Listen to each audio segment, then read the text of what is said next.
잘 알지 못하는 세계가 많이 있습니다. 저는 운동선수들의 세계는 좀 알 것 같은데 화가들, 음악가들의 세계는 누가 설명을 해줘도 잘 모르겠더라고요. 지난번에 러시아에 갔을 때 에르미타제 그 궁전에 박물관에서 세계적으로 또 역사적으로 유명한 화가들의 그림을 설명해주는 여자 선교사님이 계셨습니다. 그래서 그 설명을 들으니까 돌아온 탕자 비유의 배경으로 그려져 있는 그림의 그 의미를 알고 또 뭐 변화산상에 대한 그 의미를 설명해 주는데 그 그림의 내용 속에 중요한 메시지가 있더라고요. 이쁘고 아름답게 그리는 게 아니고 그 그림을 통해서 보여주고 강조하고 싶은 메시지들이 다 있는 걸 들으면서 모든 분들이 깜짝 놀랐습니다. 목사님 4명이 강의를 듣고 있으니까 그 삼성에서 현대에서 온 그 유명한 그 그룹의 리더들이 그 우리 일행을 따라 졸졸 따라오는 거예요. 자꾸 쳐다보니까 우리도 그 지금 이 여러분들 뒤에서 좀 듣게 허락을 해달라고. 아마 대통령 그때 박근혜 대통령이 그때 거기 레닌그라드에 오셔서 상트페테르부르크에 오셨어요. 그러니까 그분들 수행하고 같이 왔던 사람들이 우리 뒤를 몇 사람이 쫄쫄 따라다니면서 계속 양해를 구하고 같이 설명을 듣더라고요. 그 훌륭한 분들도 누가 설명해 주기 전에는 그 미술의 세계를 이해를 못하는 겁니다. 마찬가지로 이 성경의 세계도 참 이해하기 어렵습니다. 가장 쉽게 예를 들자면 제가 우리 용민이의 세계를 잘 모릅니다. 용민이가 자기 아버지도 모르고 어머니는 더더욱 모르고 저도 잘 이해를 못합니다. 용민이 알아? 어머니 알겠어? 도통 모르겠지. 저는 아버지 어머니를 모르겠더라고요. 돌아가시고 난 후에 일기장을 보면서도 그랬었구나 싶으면서도 여전히 미스테리하고 잘 모르겠어요. 더더욱 이런 보세요. 우리 둘째 아이가 가져왔던지 모르겠는데 어느 날 우유를 가득 들고 왔더라고. 가방에. 셋째가 들고 왔는지 둘째가 들고 왔는지 기억이 안 나는데 신경질을 펑펑 내면서 우유를 이렇게 한아름 들고 이렇게 왔어요.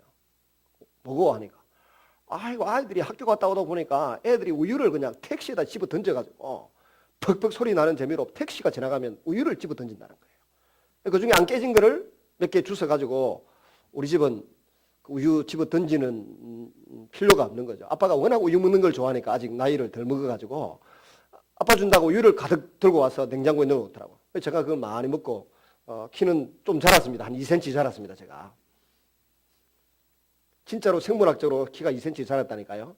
우유 때문인지 아니면 하나님 은혜로 이 척추가 이렇게 펴져서 2cm가 늘어나가 2cm가 자란지 몰라도 제가 성막교회 올 때는 174.6이었는데 지금은 176이 넘습니다. 조금.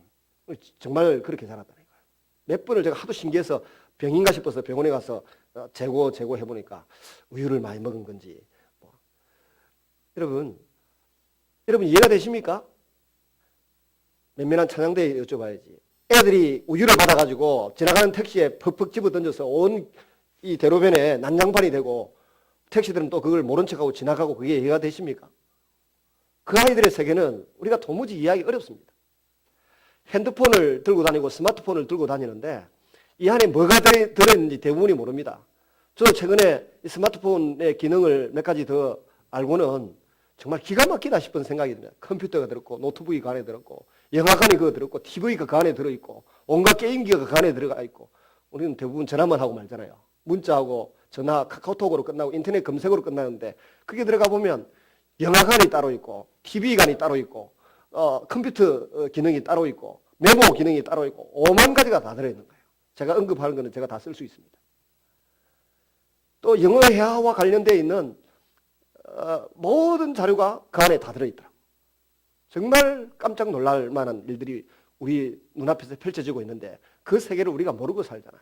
설명해 줘도 긴가민가 하는데 20년 차이만 나도 사람이 사람을 이해하기 어렵습니다.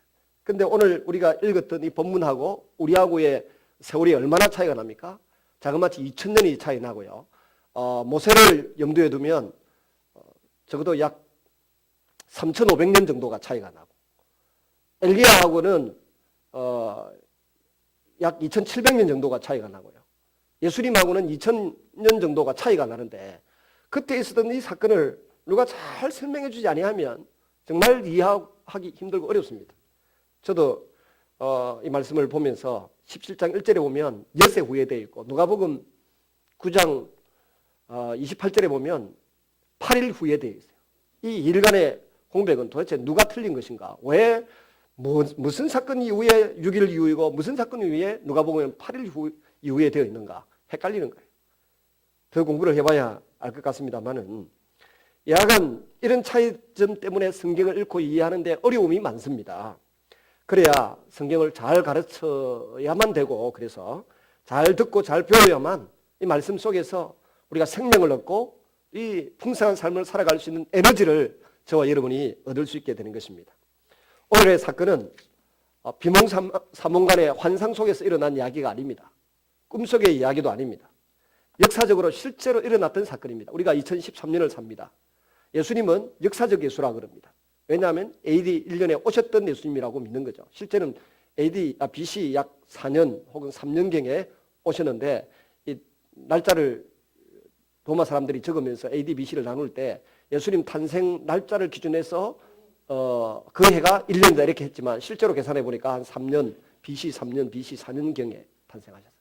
그래도 오늘 이 사건을 학자들이 연구했는데 보니까 AD 30년 예수님 오신 이후 AD 30년 가을에 있었던 일이다. 그렇게 되어 있습니다. 역사적으로 AD 30년 가을에 실제로 있었던 이 사건은 왜 일어났을까요? 적어도 일주일 전에 가이사라 빌립보에서 로마 황제를 숭배하고 여러 신들을 숭배하는 그 현장에서 베드로가 고백하기를 주는 그리스도시요 살아계신 하나님의 아들입니다 라고 하는 이 놀라운 고백을 했을 때 예수님이 너무 만족스러웠습니다. 그래서 내가 세우는 교회는 지금 네가 한 그 고백 위에 그 고백을 하는 사람들 위에 내 교회를 세우겠다. 성도를 만들겠다는 겁니다. 이 고백을 하는 사람만 하나님의 자녀고 이 고백을 하는 사람만 교회이고 이 고백을 하는 사람만이 성도이다. 그렇게 기초를 딱 정해주시면서 베드로와 같이 믿음의 고백을 하는 사람들에게는 천국의 열쇠를 주겠다. 천국의 열쇠. 베드로에게만 준다는 게 아니에요. 뒤에 18장에 넘어가 보면 다 연결이 되는데 우리 모든 성도에게 천국의 열쇠를 주겠다. 그러니까 그 열쇠라고 하는 개념이 뭡니까? 비밀한 것을 지키는 게 열쇠 같은데 그런 개념의 열쇠도 있지만 창고에 어떤 물건들을 관리하는 그 키, 그런 의미에서의 청지기적인 의미의 열쇠가 있어요. 두 번째 후자를 가리키는 겁니다. 천국을 베드로가 열고 닫는 게 아니고 성도가 열고 닫는 게 아니고 천국의 놀라운 보물들, 아름다운 축복들을 관리하고 사용할 수 있는 특별한 권한을 믿는 저 여러분에게 주시겠다고 주님이 약속하신 것입니다. 믿는 사람은 아멘하고 안 믿는 사람은 무슨 귀신 씨나라 까먹는 소리인가 천국이 있는지 없는지도 모르겠는데 무슨 열쇠가 우리 손에 있다 없다 그렇게 말씀하십니까? 이렇게 반문할 수 있겠죠. 그러나 우리가 교회를 다니고 성경을 읽고 기도를 드리는 것은 하나님의 천국, 하나님의 나라에 있는 것을 그래서 이 땅에 쓰는 사람들이라고 하는 것을 아셔야 됩니다. 우리의 신분 자체가 도대체 천국에 뭐가 있는지를 알아야 천국의 열쇠를 가지고 믿음의 열쇠를 가지고 그 천국에 있는 것을 끌어서 내가 쓰지 않겠습니까?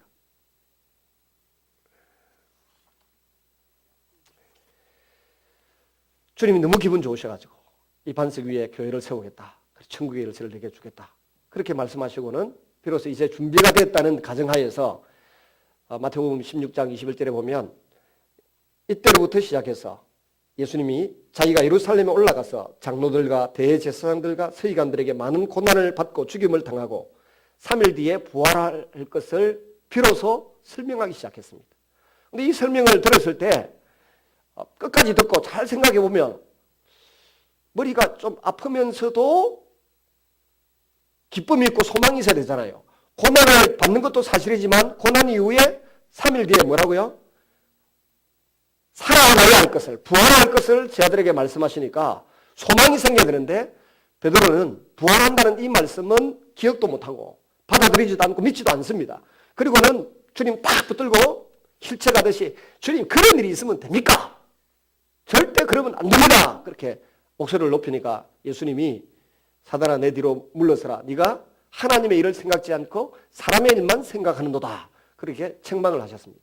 그리고 나를 따르는 제자가 되려고 하면 자기를 부인하고 자기 십자가를 지고 나를 쫓아야 된다. 이런 말씀을 하셨습니다. 이 말씀을 듣고 난 이후에 베드로는 창피해서 일주일 동안 고개를 못 드는 거고, 제자들을 또 베드로와 똑같은 심령입니다. 이해가 안 되는 거예요.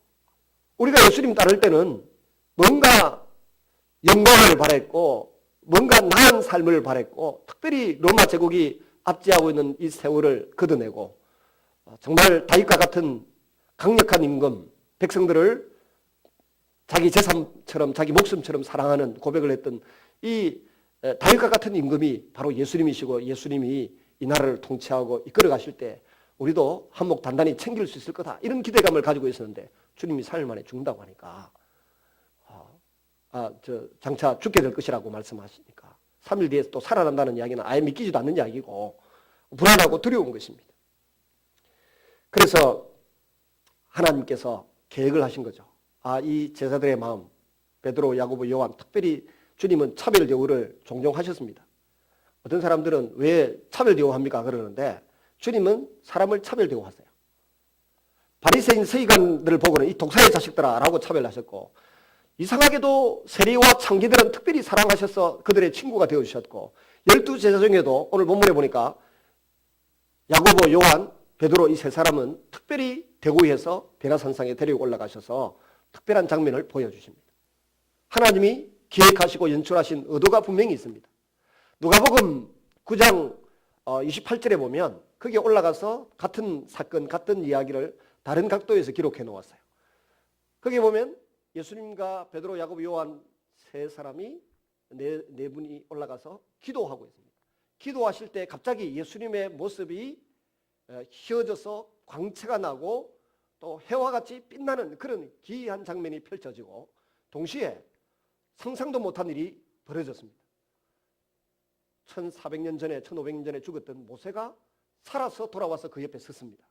그리고 900년 전에 죽었던 북쪽 이스라엘의 철근 통치를 했던 아합 임금 옆에서 항상 맞상대를 했던 이 야당 역할을 했던 능력 있는 엘리야 선지자, 그가 기도하면 3년 6개월 동안 오지 않던 땅에 비가 쏟아져 내리는 능력을 행했던 바알 선지자, 아세라 선지자 합쳐서 850명간 능력 대결을 펼쳐서 이겨냈던 그 엘리야 선지자가 거기 와서 예수님과 대화를 나누는 것입니다. 오늘 우리 그리스도인들이 이 장면에서 잊지 말아야 될 것이 있습니다. 여러분, 사람은 인생을 70년 살고 80년 살고 100년 살고 끝내는 게 아니에요. 영원히 사는 삶을 저는 확실히 믿습니다. 그래서 영원히 사는 삶에 내가 어떻게 하나님 앞에서 제대로 살 것인가를 고민합니다. 10년, 20년 살 것 같으면 참 간단합니다. 근데 영원히 사는 삶을 꿈꾸기 때문에 자꾸 남들이 꾸지 않는 꿈을 꾸고 남들이 하지 않는 일을 하려고 하고 남들이 상상도 못하는 일을 성경 속에서 찾아가지고 성경에 그게 있다 싶으니까 붙들고 기도를 하고 하나님의 능력을 경험하는 것입니다. 1500년 전, 900년 전에 죽었던 사람들이 예수님 곁에 서서 주님이 장차 죽으실 것, 별세하실 것을 이야기하고 있습니다. 누가복음을 보면 더 분명하게 설명하는데 주님의 죽으심과 부활에 대한 이야기를 서로 주고받으면서 대화를 나누고 있습니다. 왜 이런 일을 주님이 펼치셨을까요? 하나님이 왜 이런 일을 펼치셨을까요? 이 중요한 순간에 졸고 있던 베드로 눈을 번쩍 뜨고는 그 모습을 보고 너무 황홀한 나머니 여기 초막셋을 짓되 하나는 모세를 위해서, 하나는 그리고 엘리야를 위해서, 하나는 예수님을 위해서 지읍시다. 자기들은 어디 있으려고? 자기들 있을 집도 지어야 되잖아요. 정신이 있으면 6개 짓자 했을 텐데 정신이 없으니까 3개 짓자라고 이야기했습니다. 저 같으면 최소한 4개는 짓자고 했을 것 같아요. 그럼 하나는 내가 살아야 되니까. 그런 이야기를 했습니다. 근데 희한하게도 그때 하늘에 구름이 잔뜩 신비롭고 어떤 하나님의 임재가 상징되는, 모세가 시내산에서 하나님을 만날 때도 구름이 뒤덮다 그랬는데 구름이 확 뒤덮으면서 하늘에서 소리가 들려왔습니다. 그는 내 사랑하는 아들이요 내 기뻐하는 자니 너희는 그의 말을 들으라. 이 말씀의 의미가 뭡니까? 예수님이 고난당하고 죽는다라고 하는 이야기 때문에 너희들 마음이 상심되어 있지만은 상심하지 마라. 그의 말을 들으라. 그의 말을 들으라 할 때 죽는다는 이야기만 듣지 말고 3일 만에 죽었다가 살아난다는 이야기도 듣고 마음에 새기고 기억하라는 것입니다. 근데 제자들이 그 말을 기억하고 마음에 새겼습니까? 여러분이 전혀 기억하지 않고 전혀 마음에 새기지 않듯이 베드로, 야고보, 요한도 마음에 새기고 기억하지 않았습니다. 그 뒤에 역사를 아시지 않습니까? 뿔뿔이 흩어져 도망갔다고요. 기적을 한번 경험하고 능력을 한번 경험했다고 해서 사람이 바뀔 것 같습니까? 천만에요. 바뀌지 않습니다. 바뀔 수 있는 계단 하나는 밟았습니다. 근거는 발견했습니다만 사람이 자기의 생각을 바꾸고 마음을 바꾸고 삶의 진로를 하나 바꾸는 게 얼마나 힘들고 어렵습니까? 걸리는 게 얼마나 많고 거추장스러운 게 얼마나 많고 떼어내야 될 게 얼마나 많은지 모릅니다.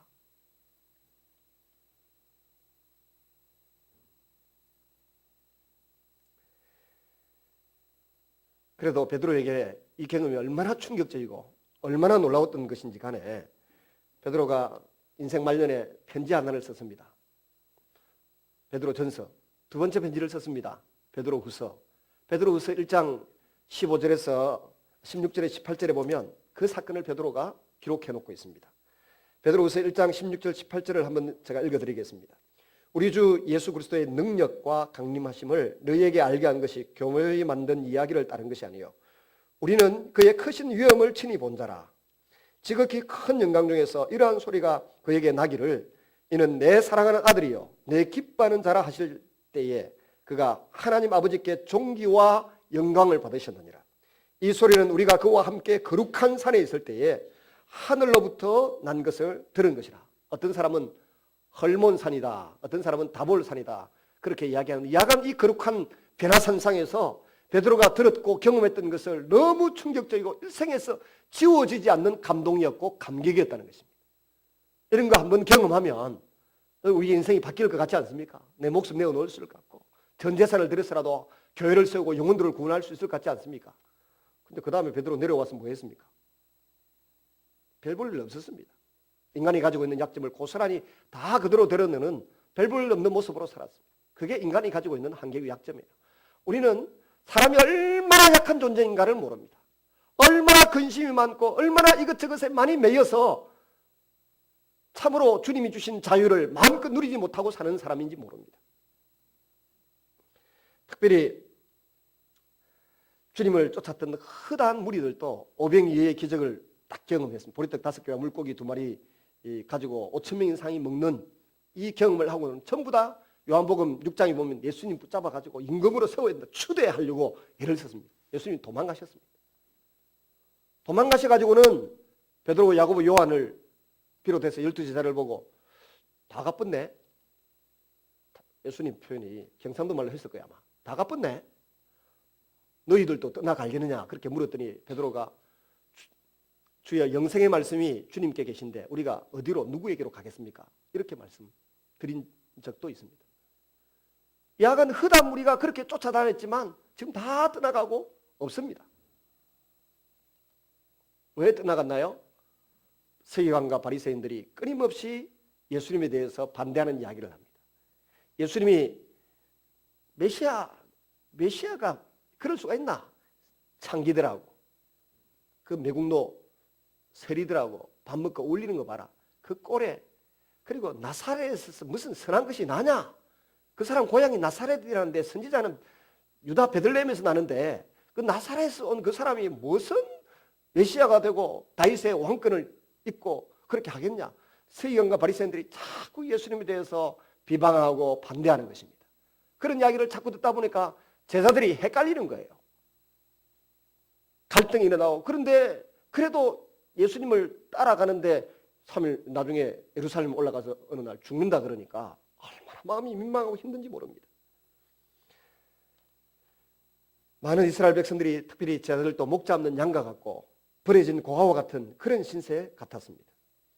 이런 복잡하고 헷갈리는 마음을 가지고 있는 제자들에게 주님이 특별한 장면을 연출하셔서 또 하나님께서 보여주셔서 그 변화산상에서 기도할 때 이 사건이 일어난 것입니다. 그리고 베드로의 일생에 지워지지 않는 검성을 들려주셨던 것입니다. 그가 뒤에 넘어지고 주님을 부인하고 저주까지도 하고 맹세까지도 했던 그 사람이 다시 마음을 돌이켜서 주님 앞에 섰을 때에 과거를 쭉 돌아보는 가운데 어느 한 시점에 자신이 들었던 이 하나님의 음성을 지울 수가 없는 것이죠.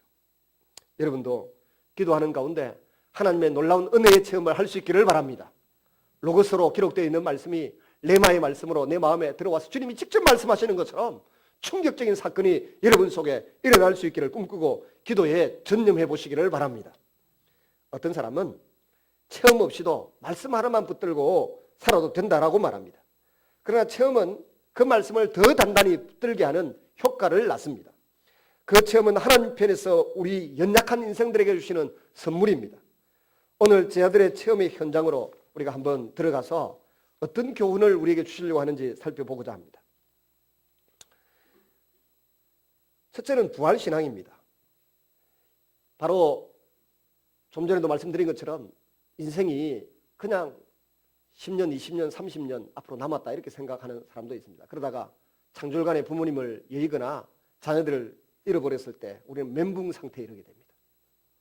그래서 성경을 가만히 보면 오늘 나타난 이 1400년 혹은 900년의 세월을 뛰어넘어 부활한 모습으로 예수님과 나타나서 대화를 나누는 이 모세의 모습, 엘리야의 모습을 이렇게 볼 때 회오리 바람 타고 불병거 타고 하늘나라로 갔던 엘리야가 죽지 않고 살아서 예수님 곁에 선 장면을 여러분 한번 상상을 해보십시오. 저희 부친을 기억하시는 분들이 계실 거고 모친을 기억하시는 분이 계실 텐데 분명히 돌아가서 장례에 참석했는데 그분이 어느 날 우리 앞에 저와 함께 이 자리에 서서 이야기를 한다고 생각해 보십시오. 목회자의 부친 말고 그러면은 세종대왕 이순신 장군이 갑자기 나타나가지고 우리하고 이야기하고 있다고 생각해 보십시오. 상상을 한번 해보세요. 여러분의 할아버지, 할머니가 만나서 대화를 나누는데 그게 가능했고 그것이 역사적 사실로 베드로에게 목격되었다는 것입니다. 그리고 그 사실이 진실이라고 하는 것을 우리는 성령의 임재 가운데서 치유의 현장이나 이런 곳에서 경험합니다. 저는 김천은혜 교회에서 이 사시가 왼쪽 눈 사시가 되어서 눈이 찌그러져 있던 그 여인이 정상적인 눈으로 변화되고 또 보이지 않던 눈이 보이게 되는 그 장면을 내 눈으로 목격하면서 와, 참 책에서 보던 대로 진짜 되는구나. 그분이 간증한 그 비디오 촬영에서 간증한 내용이 우리 교회 홈페이지에 실려져 있습니다. 김천은혜 교회 집회 간증반에 들어가면 그때 희한한 일을 경험했던 사람들 5명이 나와서 간증하고 있어요. 그 다음 며칠 지났는데 신장암 3기가 나왔다고 할머니가 75세 된 할머니가 이름이 무슨 종순인가 그렇던데 그 할머니 간증까지도 전해져 오는 이야기를 들으면서 저 같은 그런 경험을 하고 나면 성경에 있는 모든 사실이 진짜구나. 내 손에 뭐가 있길래요. 아무것도 없는데 왜 잠시 기도했는데 그런 일이 일어났을까. 그렇게 경험할 때 성경에 있는 그대로 주님 말씀하신 대로 나를 믿는 자는 내가 하는 일을 저도 할 것이요 또한 이보다 더 큰 일을 하리라는 말씀이 그대로 믿어지고 주님이 하신 말씀 부활의 모든 말씀과 천국의 상급에 대한 모든 말씀이 그대로 다 믿어지는 거예요. 그래서 그 말씀을 따를 수밖에 없는 것입니다. 제 선배 목사님 가운데 한 분은 한때 그 부산의 북교회라고 하는 교회 한 1000여 명이 모이는 큰 교회 담임 목사님 계셨어요. 이름이 이상해가지고 인물도 참 좋아요. 이분이 인물이 참 좋고 키도 크고 운동도 잘하시는 분이었는데 이름이 맹돌이 뭡니까? 맹돌이 이름이 김맹돌이었어요. 이름이 김맹돌인데 어느 날 이제 이야기를 해서 하니까 목사 한 수 받기 전에 이름 바뀌었어요. 김영산으로. 지금 또 이름 바뀌었습니다. 김북경으로. 북경에 선교하신 애가 김북경 선교사님이신데 맹돌에서 영산으로 영산에서 김북경으로 이름이 바뀌는 과정을 생각했어요. 그래서 여러분 생각에 한 1000명 모이는 교회 담임 목사 자리가 어지간하면 뭐 재벌 총수는 안 되더라도 중소기업의 사장, 회장 이상의 위치에 있는데 어느 날 갑자기 내 군목 생활하고 있는데 김영산 목사님이 부산 북교회를 사면하고 지금 그 중국에 선교사 간다고 할 때 정말 머리로 쇠 망치로 머리를 한 방 때린 것 같아. 맞는 기분이더라. 그게 제 동기 목사님이자 나이 많으신 조석우 목사님이 그 이후에 담임 목사님으로 섬기고 계시는데요. 왜 그런 선택을 할까요? 주님의 부활과 우리의 일생이 이 땅의 100년이 아니라 영원히 사는 삶이 있다는 것이고 그 삶 속에서 내가 가치 있는 삶을 살겠다고 하는 꿈과 비전이 있기 때문에 그런 선택을 하지 않겠습니까? 인생을 멀리 보십시오. 눈앞에 있는 잘난 돈 많은 10만 원, 100만 원 가지고 빌빌거리지 마시고 멀리 바라보십시오.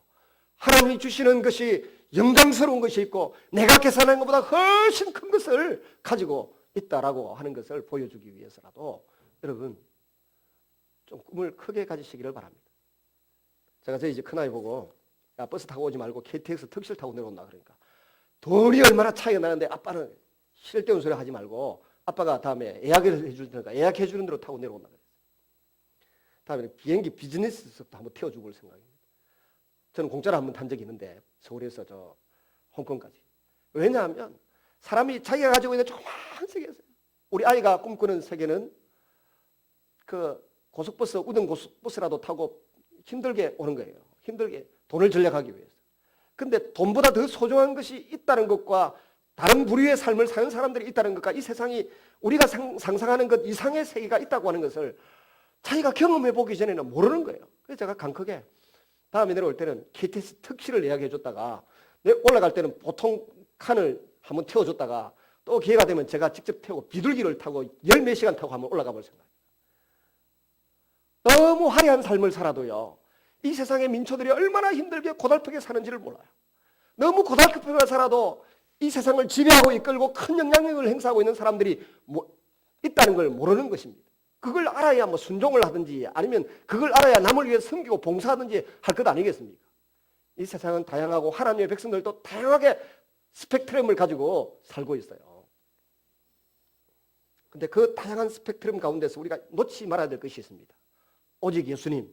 그 예수님은 이 땅에 오셔서 우리의 죄를 사하시고 우리를 부활의 영광스러운 하늘나라에서 영원히 사는 삶을 가르쳐 주시고 인도해 주시기 위하여 오셨다고 하는 것을 여러분 기억하시기를 바랍니다. 그 다음 모세인데요. 모세와 예수님이 대화를 했어요. 모세가 누구입니까? 엘리야는 다음 기회에 보도록 하고 모세만 한번 생각해 보십시오. 모세는 이스라엘 백성들을 430년 동안이나 그곳에서 가슴 졸이며 살던 그 사람들, 적어도 200년 동안은 종로로 다니면서 에집트에서 고생하던 사람들을 위해서 철저하게 불평과 원망과 고통 가운데 그들을 설득하고 이끌어가면서 시내산까지 인도해 내었고 강야 40년을 이끌고 가나안 땅에 들어가도록 모든 조치를 다 한 사람입니다. 출애굽을 시켜서 약속의 땅 가나안으로 들어가도록 한 사람이 모세입니다. 그리고 가나안 땅에 들어갈 때까지 들어가서 어떻게 살아야 하는지 그 삶의 방법론을 가르쳐 준 사람이 모세입니다. 그걸 가르쳐서 율법이라고 그러죠. 율법을 통해서 이스라엘 백성들에게 너희들이 어떤 사람들이고 어떤 꿈을 가지고 있고 앞으로 어떻게 살아야 되는지를 분명히 설명해 준 분이 모세인데 이 모세는 오늘 예수님에게 나타나서 주님의 죽으심과 부활을 통하여 그 하나님 나라의 가족들, 하나님 나라의 백성들이 전부 다 천국에 어떻게 들어갈 것인가에 대하여 예수님과 대화를 나누고 있는 것입니다. 모세는 애굽의 종노릇 하고 있던 사람들을 이스라엘 백성들을 구출을 해내가지고 가나안 땅으로 인도해 내는 역할을 했던 사람이 모세이고 율법의 역할입니다. 그에 반해서 예수님은 모든 인류를 하나님의 백성들을 설득하고 자기 몸을 희생하고 죽여서까지라도 어떻게 해요? 천국으로 인도해드리는 역할을 하실 분이에요. 그래서 오늘 이 마태복음을 기록한 마태는 유대인들이 예수님을 안 믿으려고 하니까 모세도 여기 나타나가지고 예수님의 죽으심과 부활을 통하여 하나님의 백성들을 천국으로 인도할 분이라고 하는 것을 설명하고 있는 것입니다. 예수님은 모세보다 훨씬 탁월하고 뛰어난 분으로서 모세는 히브리서 2장을 보면 하나님의 집에 사한으로 일했지만 예수님은 그 집에 맏아들로 일하신 분이다. 그래서 사한은 에집트에서 이스라엘 백성을 가나안 땅으로, 그러나 아들은 그 모든 백성들을 다 살리기 위하여 천국으로 인도하기 위하여 이 땅에 오신 분이다. 그걸 지금 강조하고 있는 거예요. 서기관과 바리새인들이 자꾸 뒤에서 발목을 잡고 늘어지니까 제자들을 자꾸 해유하고 따르는 무리들을 자꾸 유대교에 붙들어 놓고 성전에 제사장에 붙들어 놓고 율법에 붙들어 놓으려고 하니까 마태를 통하여 하나님께서 그 말씀을 지금 하고 계시는 것입니다. 그래서 이 본문의 의미는 엘리야는 능력 있는, 권력도 두려워하지 않는, 목숨도 두려워하지 않고 권력도 두려워하지 않는 이 능력의 선지자 엘리야마저도 또 이스라엘 백성들이 유대인들이 가장 존경하는 그 영도자 모세마저도 예수님을 위하여 존재했고 예수님과 더불어서 백성들을 천국 데려가기를 원하신다. 그 사실을 설명하고 싶은 것입니다. 하나님이 이런 장면을 만드셨을 뿐만 아니라 베드로와 야고보 요한에게 이런 음성도 들려주셔서 주님 말씀을 듣고 순종하면 그들의 삶에 영원한 미래가 열린다. 그리고 이 땅에 사는 삶도 값어치 있는 삶을 살아갈 수 있다. 그 말씀을 전하고 싶은 것입니다. 말씀을 맺습니다. 어떤 사람들은 모세처럼 아주 반듯한 사람을 원합니다.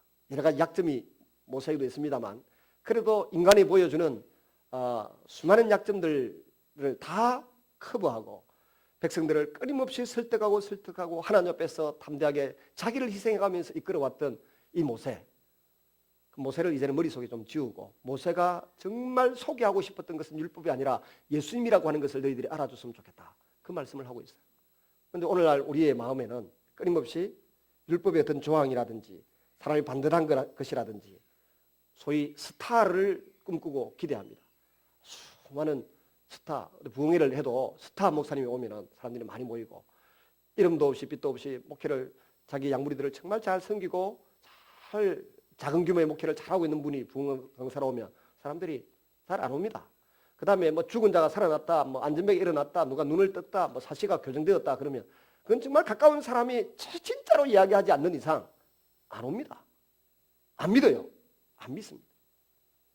그러나 이런 본문을 보면 우리가 스타만 바라보다가는 망하잖아요. 스타 목사님 몇 분 바라보다가 그분들이 무너지면서 솔직히 여의도 순복음교회 성도가 80만이 모였다 하지 않습니까? 80만. 근데 지금 그 교회를 세웠던 분 때문에 우리나라 개신교 성도 몇 명의 교회를 떠날까요? 제가 볼 때 100만, 200만이 떠납니다. 그렇죠? 이해가 되십니까? 80만을 그 교회에 모았지만은 그분이 저질러 놓은 마지막에 그 다윗도 잘못하고 모세도 잘못한 게 있듯이 잘못한 몇 가지 사안들 때문에 떠나는 교인이 100만에서 200만이 다 떠나가 버린다는 것입니다. 그게 남는 게 뭡니까? 그런데도 그분이 오신다 그러면 오만 그 세례도 불구하고 사람들이 모여듭니다. 근데 서울에 그냥 한 1000명, 한 2000명 정도 목회하는 목사님이 오시면 지난번에 우리 교단에 윤강주 목사님이 오셔서 세강교회에서 기독교 연합회 집회할 때 그분 교회도 거의 한 1500명 모이는데 누가 옵니까? 아는 우리 교단 목사님과 성도들이나 모이지 다른 데서 안 와요. 여러분 스타를 보고 위대한 사람 한 사람을 보고 믿음 생활 하라는 것이 아닙니다. 우리가 바라봐야 될 대상은 사람이 아니고 그 사람이 소개한 예수 그리스도 그분이 나의 주고 나의 왕이시고 그분이 나에게 뭔가를 준다는 걸 믿으시기를 바랍니다. 제가 여러분에게 주는 건 적은 것입니다. 그러나 주님이 여러분에게 주실 것은 크고 위대한 것이고 여러분의 장래를 책임져 주시는 분이 주님이신 것을 바라보시고 그분을 의지하시기를 바랍니다.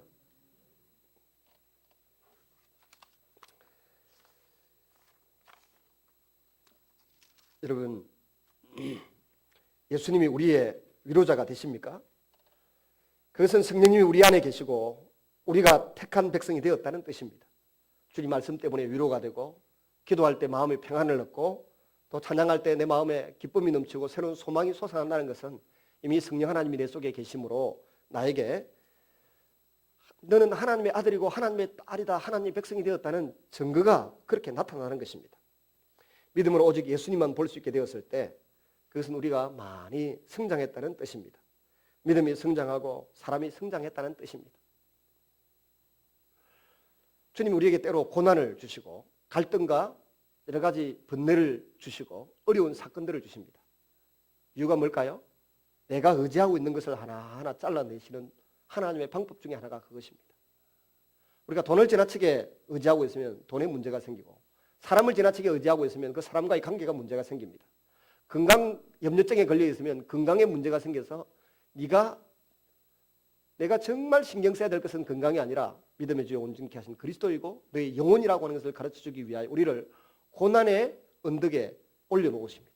그리고 가장 소중한 것이 무엇인가를 붙들게 하십니다. 아이들을 붙들고 삽니다. 아이들이 결혼하고 난 이후에 배신감을 느낄 그때 비로소 철이 들기 시작합니다. 이 자리에도 아직 예수님을 믿지 않는 분들도 계실 것입니다. 저는 그런 분들도 예수님만을 믿음의 대상으로 삼는 사람이 되시기를 바랍니다. 어떤 사람은 이렇게 말합니다. 선생님, 나는 나의 죄를 보기를 원합니다. 나의 마음이 너무나 완고하고 매우 교만합니다. 그래서 나는 나의 죄가 어떤 것인가를 보기 원합니다. 그런 분에게 말씀드립니다. 스스로의 죄를 볼 것이 아니라 예수님을 바라보시고 그분의 인격을 또 그분의 삶을 배우고 묵상해 보시고 반추해 보시기를 바랍니다. 구주 예수님이 짊어지신 죄의 짐을 스스로 보게 될 때에 여러분이 지은 죄 때문에 염려할 필요는 전혀 없습니다. 예수님께서는 여러분이 감당할 수 없는 무거운 죄짐을 감당하셨고 그 결과 여러분은 좀 더 행복하고 좀 더 복된 날이 예비되어 있습니다. 그 죄가 예수님을 십자가에 못 박게 만들었고 주님이 엘리 라마 사박단이라고 외치게 만들었습니다. 이 죄가 예수님으로 하여금 죽음을 맛보게 만들었고 장사 지내게 만들었습니다. 만약에 우리가 그 죄를 보게 되면 그 죄를 증오하게 될 것입니다. 내게 있는 그 죄를 싫어하고 혐오감을 가지게 될 것입니다. 또한 이렇게 고백하게 될 것입니다. 주님, 정말 나는 주님이 필요합니다. 다윗 시편 51편에 고백했듯이 주의 성령을 내게서 거두지 말아 주십시오. 어머니 뱃속에서부터 나는 죄 중에 잉태되었고 죄인으로 태어났습니다. 그리고 마지막에 고백했듯이 항소로 잡아들이는 번제로 하나님을 만족시킬 수 없음을 압니다. 오직 나에게는 심령으로 통회하는 심령의 제사, 그걸 하나님께 드릴 테니까 예수 그리스도의 구원을 내게 주십시오. 다윗이 그렇게 기도했듯이 우리도 그렇게 기도하게 될 것입니다. 저는 정말 예수님이 필요합니다. 그런 분은 예수님을 바라보시기 바랍니다. 사람 바라보면 가끔 짜증도 내고요. 가끔 규모도 없고요. 사람 바라보면 때로는 약속도 번복하고 어깁니다. 근데 예수님은 어제나 오늘이나 동일하신 분이고 약속의 신실한 분이심을 믿고 신뢰하시기를 바랍니다. 예수님을 바라보시면 정말 주님과 함께하는 생각, 또 함께 갖는 생각, 같이 거니는 삶이 행복하다는 것을 경험하게 될 것입니다. 그리고 예수 그리스도는 하나님이 자기 백성과 맺은 언약에 의해서 갈보리 십자가에서 저와 여러분의 죄를 담당하셨습니다. 이 사실을 경험한 베드로, 야고보, 요한 순교할 수 있었습니다. 그 뒤를 이은 그리스도인들이 고난을 각오하면서 복음을 전하기 위해서 모든 것을 내려놓을 수 있었습니다. 세상의 것을 가지지 못해서 애통해하지 마시기를 바랍니다. 가끔 우리는 친구들은 다 가지고 있는데 나는 왜 이게 없나 싶어서, 왜 이런 게 없나 싶어서 비교하고 우울감에 사로잡힐 때도 있습니다. 오히려 예수님과 더 친밀해지지 못하고 예수님과 더 깊은 교제를 나누지 못하는 것에 대하여 우울해하시기를 바랍니다. 그것 때문에 애통해하고 그것 때문에 슬퍼하시기를 바랍니다. 그러면 그런 자를 주님이 절대로 외면하지 않습니다. 나를 전심으로 찾는 자를 내가 만나주겠다고 했습니다. 전심으로 주님을 찾고 주의 말씀대로 살아보려고 몸부림치는 사람에게는 하나님 아버지가 사랑을 베풀어 주시고 예수님도 그와 함께 하시고 그를 사랑한다는 증거를 나타내 보여주시겠다고 약속하셨습니다. 요한복음 14장 21절 말씀에 나를 사랑하는 자는 나도 그를 사랑하여 하고 내 아버지께서도 그를 사랑하실 것이요 나도 그를 사랑하여 그에게서 나를 나타내리라.